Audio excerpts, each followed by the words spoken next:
আমাদেরকে মানুষ হিসেবে দেখুন, আমাদেরকে দেখবেন না, আমাদেরকে মানুষ হিসেবে সম্মান দিন। আজকে প্রত্যেকটা নারী, এখানের প্রত্যেকটা নারী এক একজন আসিয়া, এখানের প্রত্যেকটা নারী এক একজন তনু, এখানের প্রত্যেকটা নারী এক একজন মুনিয়া। আজকে এই পুরুষতান্ত্রিক সমাজে যে ধর্ষণের, যে বিচারহীনতার, যে নারীর বিরুদ্ধে মা বুসকে দেওয়ার যে আগ্রাসন তৈরি হয়েছে এই সমাজে, এখানে প্রত্যেকটা মুহূর্তে নারী হিসেবে বেঁচে থাকার জন্য আমাদের সংগ্রাম করতে হয়। এই সংগ্রামের যে যাত্রা, সেই যাত্রার আমি একটা সমাপ্তি চাই। জুলাইয়ে সকল নারী নেমে এসেছিল এই দেশকে স্বৈরাচার মুক্ত করার জন্য। আজকে ঢাকা বিশ্ববিদ্যালয়ের সকল নারী এখানে নেমে এসেছে শুধুমাত্র মানুষ হিসেবে তার মর্যাদাটা প্রতিষ্ঠা করার জন্য। এই মুহূর্তে আপনাদের সামনে বক্তব্য রাখবেন রোকেয়া হল থেকে আসিয়ার মির্জা।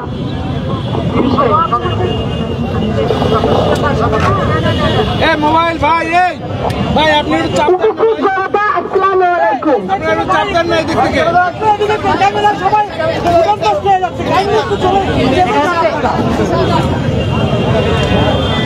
উপস্থিত জনতাকে নারী সমাজের পক্ষ থেকে সালাম জানাচ্ছি। আমরা জানি আজকে আমরা একটা বিশেষ দাবিতে এখানে হাজির হয়েছি। আমরা কিন্তু শুধুমাত্র আসিয়ার ধর্ষকের বিচারের জন্য এখানে দাঁড়াই নাই, আমরা সকল ধর্ষকের বিচারের জন্য দাঁড়িয়েছি। আমরা প্রতিদিন পত্রিকায় অনলাইনে ধর্ষণের খবর পাই, শুনি কোন কোন অপরাধী গ্রেপ্তার হয়েছে, কিন্তু তাদের বিচার কার্যকর হয়েছে তার কোনো খবর আমরা পাই না। এই রাষ্ট্র ব্যবস্থা, এই আইন ব্যবস্থা ধর্ষকের কোনো কিছুই করতে পারে না। আর আমরা চেয়ে চেয়ে দেখি এবং এই ব্যর্থ রাষ্ট্রযন্ত্রের একটা তুলে পরিণত হয়। তাই আমরা আজকের আমাদের এই ধর্ষক বিরোধী মঞ্চের মাধ্যমে আমরা দেশে চলমান নারীর প্রতি যে সহিংসতা আছে সেটার বিরুদ্ধে আমাদের অবস্থান ব্যক্ত করছি এবং এই যে ধর্ষণগুলো প্রতিদিন হচ্ছে সেই ধর্ষকদের বিচার আমরা কার্যকর করতে চাই। আমরা শুধুমাত্র তাদের বিচার দেখতে চাই না, সেই বিচারের কার্যকরটাও দেখতে চাই।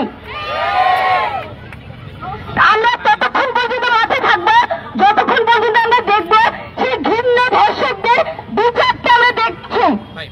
আমরা অনলাইন শুধু ধর্ষকের খবর, ধর্ষণের খবর দেখতে চাই না, আমরা তাদের বিচার দেখতে চাই এবং সেগুলো আমরা আমাদের ফেসবুকে প্রচার করতে চাই।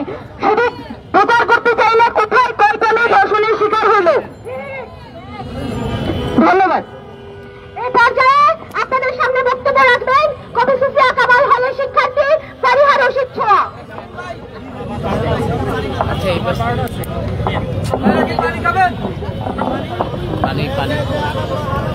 আজকে আমার এখানে এতজন মানুষ, এত বড় সমাবেশ, সবাই আমরা এসেছি ধর্ষণের এবং যৌন নিপীড়নের প্রতিবাদে, এর বিচারের দাবিতে। কিন্তু যখন ধর্ষণ হয়, তখন জ্বলন্ত পথে ধর্ষণ হয়, যখন উন্মুক্ত পথে রাস্তাঘাটে একটা নারী হেনস্থার শিকার হয়, তখন আমরা চুপ থাকি। আমরা কি নিজেরা ধর্ষকের সঙ্গে নিজেকে পরিচয় দিচ্ছি না? আমরা এই যে আন্দোলন করি, প্রত্যেকবার মিডিয়াতে ভাইরাল হয় এক একটা ধর্ষণের ঘটনা, আমরা শুধু ওই সব ঘটনা নিয়ে আমরা আলোচনা করি। কিন্তু মফস্বল শহরে, গ্রামে এত এত ধর্ষণ হয় এবং গৃহস্থালে ঘরে এত এত ধর্ষণ হয়, এই যে এত নারীটাও ধর্ষণ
সুপ্রিয় উপস্থিতি, ধর্ষণের বিরুদ্ধে এটাই আমাদের প্রথম প্রতিবাদ নয়।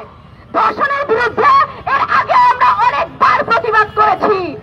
তনু হত্যার পরে, তনুকে ধর্ষণ করার পরে আমরা প্রতিবাদ করেছিলাম, কিন্তু ধর্ষকরা কি তারপরে ভয় পেয়ে গেছে? ধর্ষকরা কি ধর্ষণ থামিয়েছে? তনুকে হত্যা করার পরেও আরো 27,000টি ধর্ষণের মামলা হয়েছে এই দেশে। আমরা এখনো ধর্ষকদের মনে কাপুরি ধরাইতে পারি নাই। আমরা কি পেরেছি? আমাদের গলার আওয়াজকে আরো বড় করতে হবে ধর্ষকদের কাপুরি ধরাইতে। আমাদের স্বরাষ্ট্র উপদেষ্টা আজকে বলে আসিয়াকে যারা ধর্ষণ করেছে সেই ধর্ষকদের ফাঁসি দিতে তার নাকি 6 মাস লাগবে, অথচ আসিয়াকে যারা ধর্ষণ করেছে তাদের ধর্ষণ করতে একটা রাতও লাগে নাই। ধর্ষিত হতে একটা রাতও লাগে না, ধর্ষণের বিচার চাইতে কেন এত দিন চলে যায়? আজকে আমার রাষ্ট্রের কাছে আমরা দাবি জানিয়ে যাই, যত দ্রুত সম্ভব ধর্ষকের দৃষ্টান্তমূলক শাস্তির আওতায় আনুন, ধর্ষণ বিরোধী বিশেষ ট্রাইব্যুনাল গঠন করুন, ধর্ষিতাদের পাশে দাঁড়ান। এবং আমাদের সমাজের মানুষের কাছে আমি বলে দিতে চাই, ধর্ষিত হওয়ার পর তাকে তার পোশাক নিয়ে নয়, তাকে তার চালচলন নিয়ে নয়, তাকে একজন মানুষ হিসেবে দেখুন। আজকে আসিয়া হাসপাতালের বিছানায় পড়ে কাতরাচ্ছে, অথচ আসিয়ার মা কেঁদে কেঁদে বলছে আমার মেয়েটা যদি আজকে হাসপাতাল থেকে সুস্থ হয়ে বাড়ি ফিরে আসে সে সমাজের মানুষের কাছে মুখ দেখাবে কিভাবে? আমরা এমন সমাজ ব্যবস্থাকে ধিক্কার জানাই। আমরা এমন সমাজ ব্যবস্থা থেকে মুক্তি চাই, এত দীর্ঘ বিচার ব্যবস্থা থেকে মুক্তি চাই। ধর্ষকদের অবিলম্বে বিচার কার্যকর করুন, ধর্ষণ বিরোধী বিশেষ ট্রাইব্যুনাল গঠন করুন এবং মেয়েদেরকে পণ্য হিসেবে নয় মানুষ হিসেবে দেখুন। এরপরে আপনাদের সামনে বক্তব্য রাখবেন বঙ্গবন্ধু শেখ মুজিবুর হলের শিক্ষার্থী দিলরুবা পলি।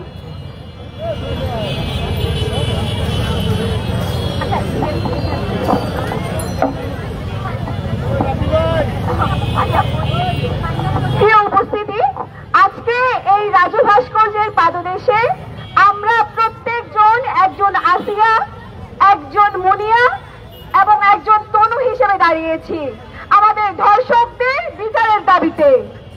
যে বিচারহীনতার সংস্কৃতি আমাদের দেশে তৈরি হয়েছে সেই সংস্কৃতি থেকে বের হয়ে আসার জন্য আমাদের দেশে যাদের মনোভাব এইরকম, একজন নারী ধর্ষণের জন্য তার পোশাক দায়ী, তাই সে বাইরে কাজ করে, বাইরে বের হয় সেজন্য দায়ী, আমি তাদেরকে বলতে চাই 4 বছরের শিশু, 8 বছরের শিশু তার পোশাকের কিসের ত্রুটি যে সে ধর্ষিত হয়েছে?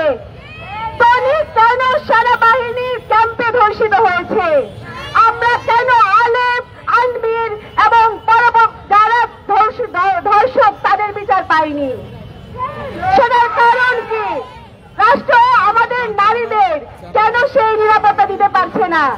এই আমরা নারীদের নিরাপত্তার জন্য আজকে প্রথম এখানে দাঁড়াইনি, আরো বহুবার ধর্ষণের বিরুদ্ধে, ধর্ষকের বিরুদ্ধে দাঁড়িয়েছি।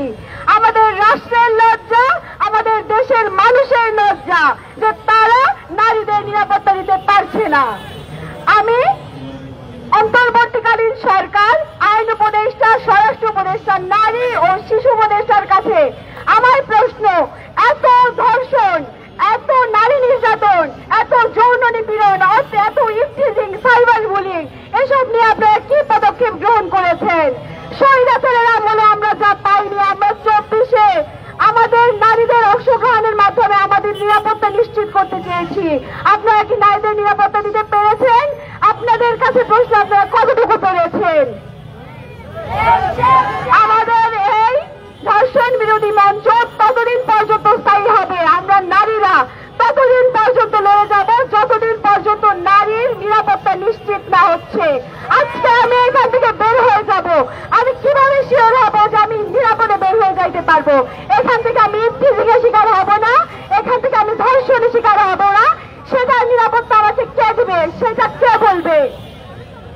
আমি রাস্তাঘাটে চলতে ফিরতে প্রতিনিয়ত ঘরে বাইরে নানাভাবে যৌন হয়রানির শিকার হই। আমরা নারী, আমরা মানুষ, আমরা আমাদের দেশের একটা বৃহৎ দাঁড়াবো। আমাদের এই ধর্ষণ বিরোধী মঞ্চ ততদিন স্থায়ী হবে যতদিন আসিয়া এবং আসিয়ার মতো শত লক্ষ কোটি বোনের ধর্ষকের বিচার না হচ্ছে, ততদিন আমরা আমাদের সংগ্রাম চালিয়ে যাব। এই পর্যায়ে আপনাদের সামনে বক্তব্য রাখবেন বদরুন্নেসা মহিলা কলেজের শিক্ষার্থী জান্নাত।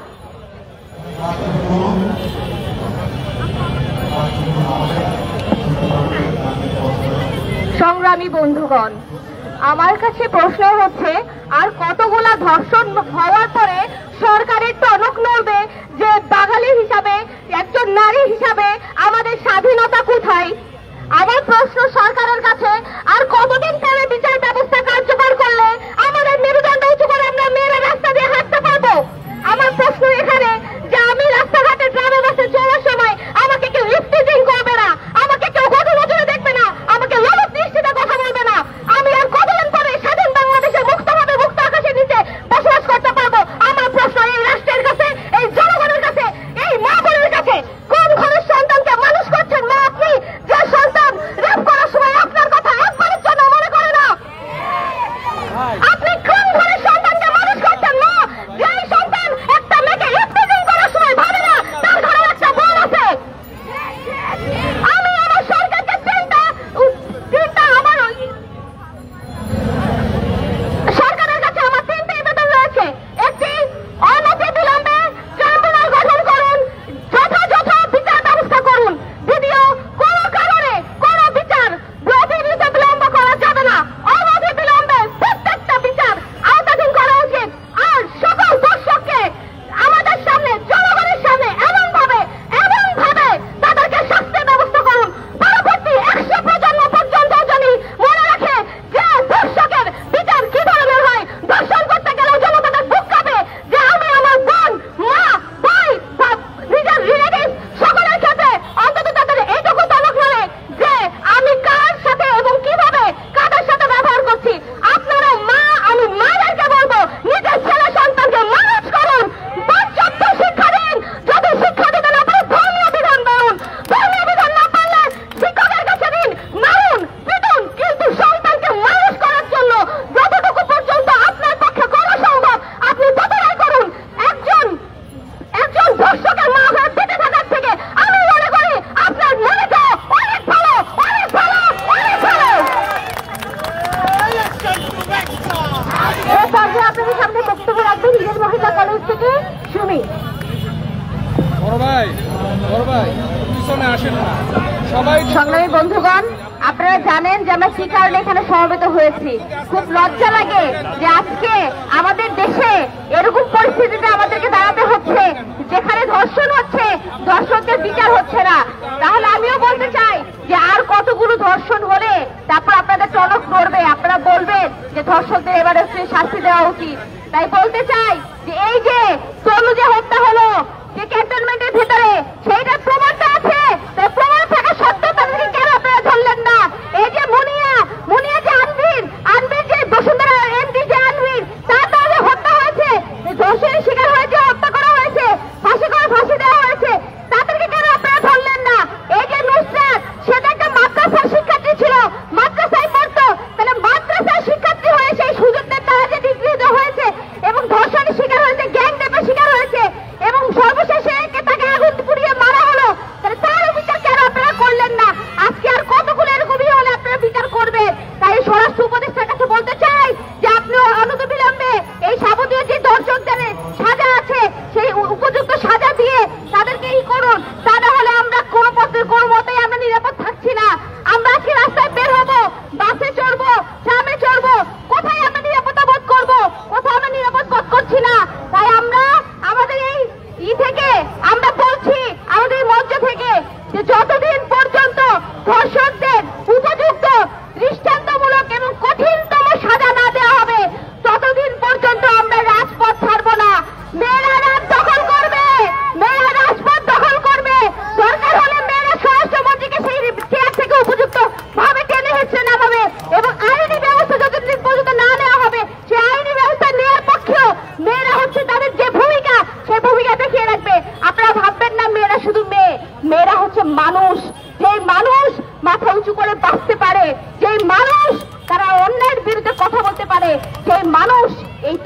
যুবকদেরকেও সাজা দিতে পারে। তাই আমরা এমন একটা জায়গায় এসে পৌঁছেছি যেখানে আমাদের সমস্ত পচে গলে গেছে। তাই বলতে চাই যে আমার যে ভাইয়েরা আছে, যে ভাইয়েদের কান পর্যন্ত আমাদের এই বক্তব্য পৌঁছাচ্ছে, তাদের উদ্দেশ্যে বলতে চাই যে আপনারা কখনো আপনার ঘরের বোনকে কি আপনারা ওই চোখে দেখতে পারেন না? আপনারা তাহলে আমাদেরকে কি চোখে দেখবেন? আজকে আমরা দেখছি সিনেমায় আজকে যেভাবে নারীদেরকে উপস্থাপনা করা হচ্ছে, সেক্ষেত্রে ভোগ্যপণ্য বানানো হচ্ছে নারীদেরকে। তাই আমরা বলতে চাই নারীদেরকে ভোগ্যপণ্য বানানো থেকে বিরত রাখুন এবং নারীদেরকে পর্যাপ্ত পরিমাণ মর্যাদা দিয়ে মর্যাদা সহকারে একটা পরিবার যেন বড় করা হয় এবং একটা পুরুষ বা একটা ছেলে যাতে ওই নারীকে সম্মান করতে বাধ্য থাকে সেই ব্যবস্থা করুন। কারণ নারীরা হচ্ছে মায়ের জাত। তাই মায়ের জাতকে আপনার পর্যাপ্ত সম্মান যদি না দেন, ভবিষ্যতে আপনাদেরও সেই একই ঘটনা ঘটবে। তাই এই বলে শেষ করতে চাই। ধন্যবাদ সবাইকে। এ পর্যায়ে আপনাদের সামনে বক্তব্য রাখবেন ঢাকা মেডিকেল কলেজের শিক্ষার্থী রুবিনা আক্তার প্রমি।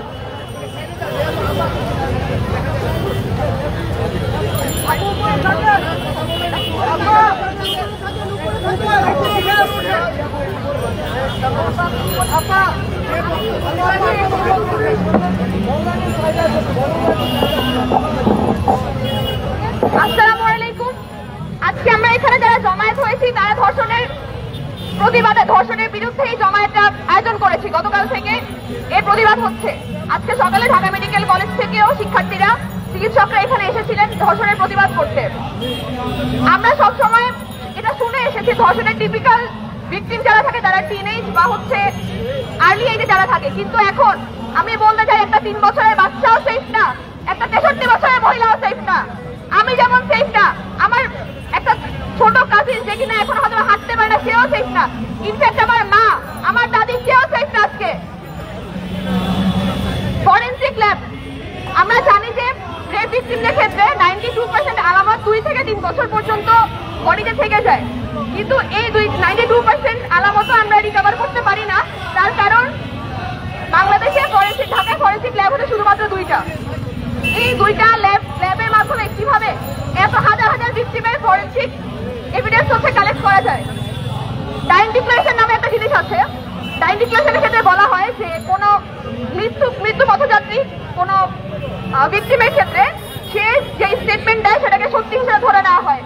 আমি যদি কাউকে শুট করি সেক্ষেত্রে সে ডেথ বেডের থেকে যদি আমার নামে স্টেটমেন্ট দিয়ে যায়, ইনফ্যাক্ট আমি শুট না করলে যদি সে আমার নামে স্টেটমেন্ট দিয়ে যায় আমাকে চার্জ করা হবে। তাহলে ডেথ বেডে থাকা একটা পেশেন্টকে ডাইং ডিক্লারেশনকে যদি স্টেটমেন্ট হিসেবে নেওয়া যায়, একটা রেপ ভিকটিমকে কেন তার স্টেটমেন্টকে ডাইং ডিক্লারেশন হিসেবে ধরা যাবে না? 8 বছরের একটা বাচ্চা কাকে ফাঁসানোর জন্য মিথ্যা কথা বলবে? তার বাবা পাগল, তার মা বোন অসহায়, কিন্তু এখনো কেন তার রেপ ভিকটিমকে ধরা হয়েছে আমি মানি, কিন্তু সেটার বিচার কার্যকর হতে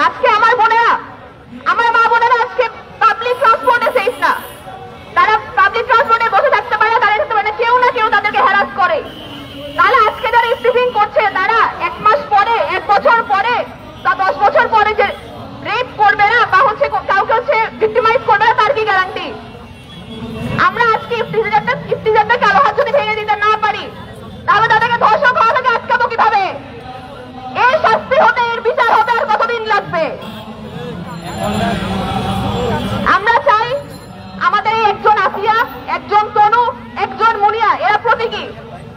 এদের বিচার কার্য যথাসম্ভব দ্রুত কার্যকর করার মাধ্যমে বাকিদের বিচার কার্য পুনরায় তদারকি করা হবে, পুনরায় তদন্ত হবে। আমি চাই না আমার কোনো মা বোন ইফটিজিং কিংবা ধর্ষণের শিকার হওয়ার পর দেখো যারা হচ্ছে এখানে কালপি, তারা কোনোভাবে তারা ফ্রিলি রাস্তায় ঘুরে বেড়াচ্ছে। এটা আমি চাই না আমার কোনো মা বোন দেখতে হয় তাদেরকে।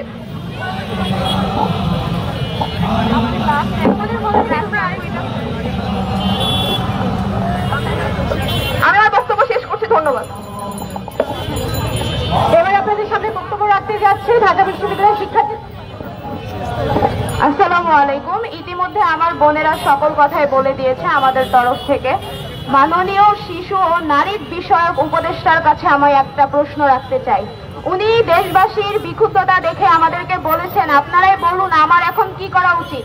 উনার মেয়ে যদি আজকে ধর্ষণ হতো, আসিয়ার জায়গায় যদি উনার মেয়ে থাকতো, উনি উপদেষ্টা পদে বসলকে এই কথা বলতে পারতেন যে আজকে আমার কি করা উচিত, তোমরাই বলে দাও? পারতেন না। মাননীয় নারী ও শিশু বিষয়ক উপদেষ্টা, আপনি যদি এই আন্দোলনে দেখে থাকেন, আপনি নিশ্চয়ই আমার প্রশ্নের জবাব দিবেন। দেশবাসী কাছে, রাষ্ট্রের কাছে আমাদের একটাই চাওয়া, ধর্ষকের এমন শাস্তি আমরা চাই যাতে ধর্ষকদের রূপ কেঁপে ওঠে। সংগ্রামী সহযোদ্ধাগণ, আমরা দেখেছি ধর্ষণের সাথে ক্ষমতা কাঠামো কত আষ্টেপৃষ্টে জড়িত। আমরা দেখেছি সাধারণ কেউ ধর্ষণ করলে তার বিচার হয়, কিন্তু ক্ষমতাশালী যারা দিনের পর দিন এই ক্ষমতার মদতপুষ্ট হয়ে দাঁড়িয়ে আছে বাংলাদেশের বুকে, তারা ধর্ষণ করে, খুন করে, তাদের কোনো বিচার হয় না। আমরা দেখেছি এই দেশে মুনিয়ার ধর্ষণের বিচার হয় নাই।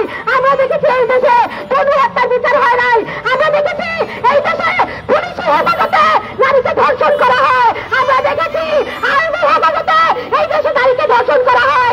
এই দেশের আইন শৃঙ্খলা বাহিনী পর্যন্ত এই দেশের নারীকে নিরাপত্তা দিতে ব্যর্থ হয়েছে। আমরা মনে করি বাংলাদেশে যে বিচারহীনতার সংস্কৃতি তৈরি হয়েছে, যে নারী বিদ্বেষী মব আগ্রাসন ঘটেছে, তা এই দেশের নারীকে নিরাপত্তা দিতে, মানুষ হিসেবে সম্মান দিতে ব্যর্থ হয়েছে এবং বাংলাদেশকে একটি ধর্ষক তৈরির কারখানায় পরিণত করেছে। আজকে সেই প্রেক্ষিতে এই রাজু ভাস্কর্যের নিচে দাঁড়িয়ে বলতে চাই, বাংলাদেশে ধর্ষণ বিরোধী যে সকল আইন রয়েছে সেগুলোর সংজ্ঞায়ন যথেষ্ট নয়। সেসব জায়গায় অনেক লুপহোল রয়েছে, আইনি লুপহোল রয়েছে, যেগুলো ব্যবহার করে এইসব ক্ষমতাশালী ধর্ষকরা এই ক্ষমতার বিচারের কাঠামো থেকে বের হয়েছে।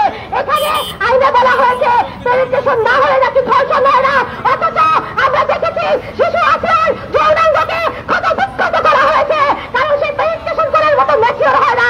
সেই দেশে নাকি এটাকে ধর্ষণ বলা যায় না। এই দেশে সেই আইনের মুখে আমরা থুতু দিতে চাই এবং আমরা বলতে চাই এই আইনে যথাযথ রিফরমেশন করতে হবে এবং ধর্ষণ বিরোধী সকল পরিভাষাকে সুস্পষ্টভাবে সংজ্ঞায়ন করতে হবে। আজকে আপনারা জানেন গত 9 মার্চ এই বাংলাদেশে ধর্ষণ, নিপীড়ন এবং বিচারহীনতার যে প্রেক্ষাপটে আমরা দাঁড়িয়ে ঢাকা বিশ্ববিদ্যালয়ের সকল নারী শিক্ষার্থী সমবেতভাবে ধর্ষণ বিরোধী মঞ্চ ঘোষণা করেছি। আজকে তারই পরিপ্রেক্ষিতে আমরা মশাল মিছিল এবং গণপদযাত্রা আয়োজন করেছিলাম। আজ এই ধর্ষণ বিরোধী মঞ্চ থেকে উত্থাপিত হবে 5টি দাবি। সেই 5টি দাবি আপনাদের সামনে উপস্থাপন করার জন্য অনুরোধ জানাচ্ছি।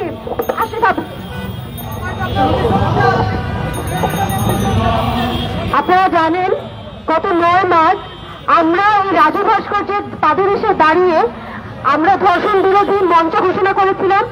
আমরা চাই না বারবার ধর্ষণের জন্য, ধর্ষকের বিচার চাওয়ার জন্য বারবার রাজুতে এসে দাঁড়াতে হবে, বারবার আমাদের গলা ফাটিয়ে চিৎকার করতে হবে, বারবার কোনো ধর্ষিতা ঢুকরে কাঁদবে কিন্তু ধর্ষকের বিচার হবে না।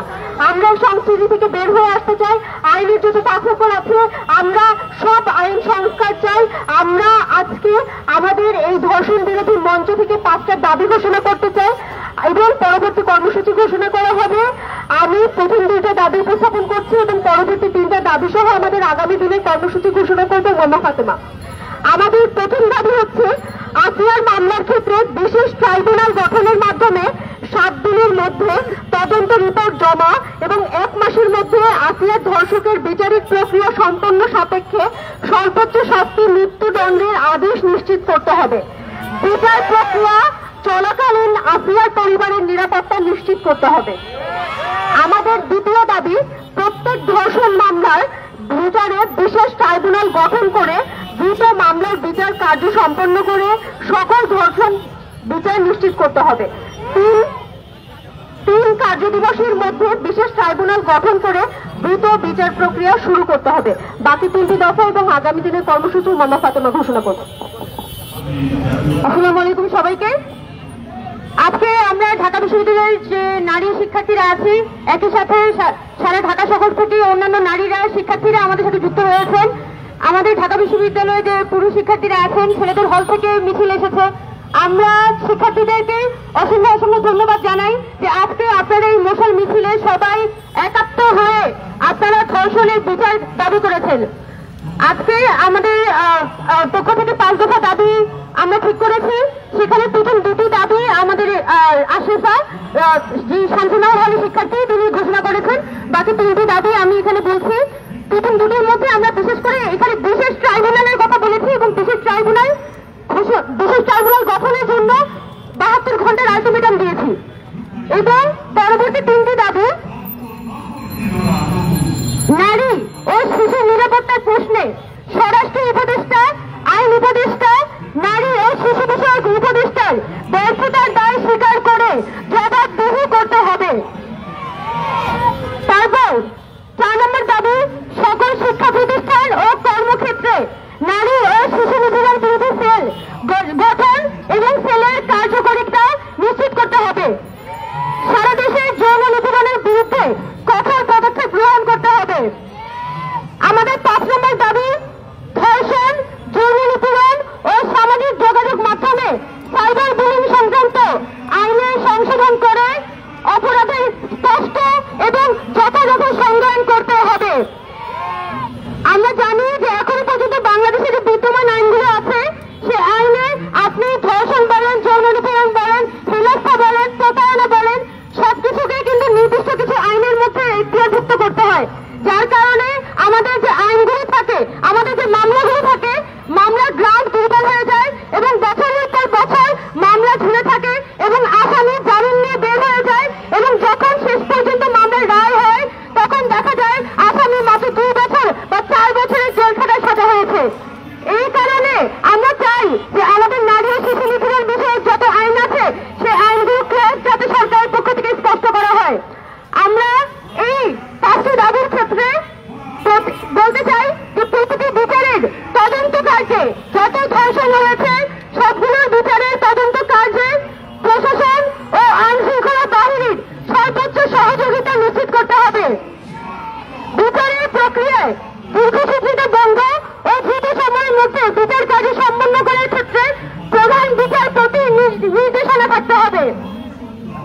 আমরা বাংলাদেশের আপামর জনগণের উদ্দেশ্যে বলতে চাই, আমরা ছাত্ররা আজকে ধর্ষণের দাবিতে, ধর্ষণের প্রতিবাদে আমরা রাস্তায় নেমেছি, ধর্ষণের বিচারের দাবিতে আজকে রাস্তায় নেমেছি।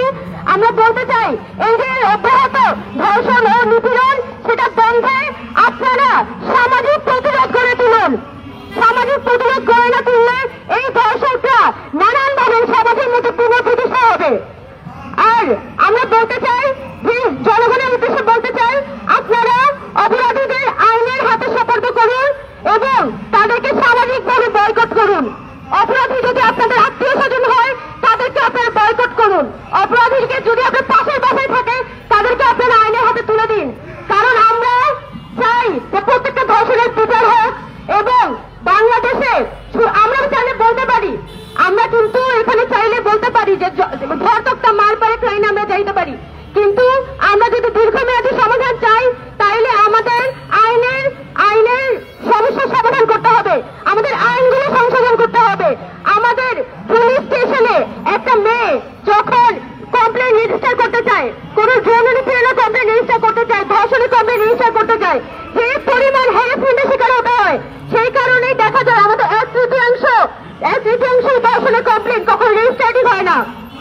তাই আমাদের বাংলাদেশের সার্বিক পরিবেশটাই একজন নারীর জন্য উপযোগী করতে তুলতে হবে। গত কিছুদিন আগে আমাদের ঢাকা বিশ্ববিদ্যালয়ের একজন শিক্ষার্থীকে এই রাজু ভাস্কর্যের সামনে হেনস্থা করা হয়েছিল। আমরা দেখেছি কিভাবে হেনস্থাকারীকে ওই স্পিকারকে দিনে দুপুরে মালা পরিয়ে, ফুলের মালা পরিয়ে তাকে জামিন দিয়ে নিয়ে আসা হয়। এটা আমাদের বাংলাদেশের জনগণের জন্য লজ্জা। আমরা বলতে চাই যে আপনারা না বুঝে না জেনে একটা স্পিকারকে সাপোর্ট করবেন না। আপনারা সারা রাত একটা স্পিকারকে সাপোর্ট করে গেছেন এবং সকালবেলা দেখেছেন যে এই লোক আসলে পারভার ছিল এবং সে আসলে আমাদের বোনকে নানান হেনস্থাই আসলে করেছিল। আজকে আমাদের যেহেতু আমাদের বিশেষ ট্রাইব্যুনাল গঠনের জন্য আমরা 3 কার্য দিবসের আলটিমেটাম ঘোষণা করেছি।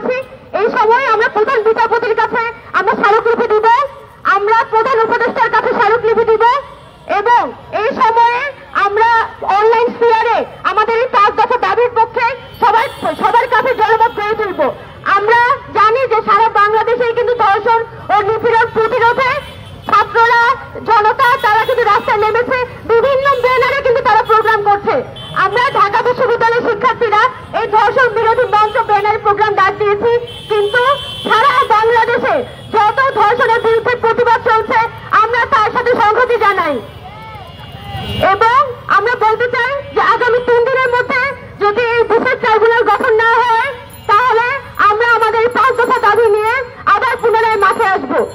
আজকে আমাদের এই কর্মসূচি, আমাদের এই যে ছাত্রীদের, ঢাকা বিশ্ববিদ্যালয়ের ছাত্রীদের পক্ষ থেকে যে কর্মসূচিটি ছিল, সেই কর্মসূচিটি আমরা এখানে সমাপ্ত ঘোষণা করলাম। আপনারা যারা এখানে এসেছেন তাদের সবাইকে অসংখ্য ধন্যবাদ। আর আমরা শুধুমাত্র কথার মধ্যেই থাকবো না, আমাদের এই ধর্ষণ, এই যে যৌন নিপীড়ন, ইউজ সকল ধরনের হেনস্থার বিরুদ্ধে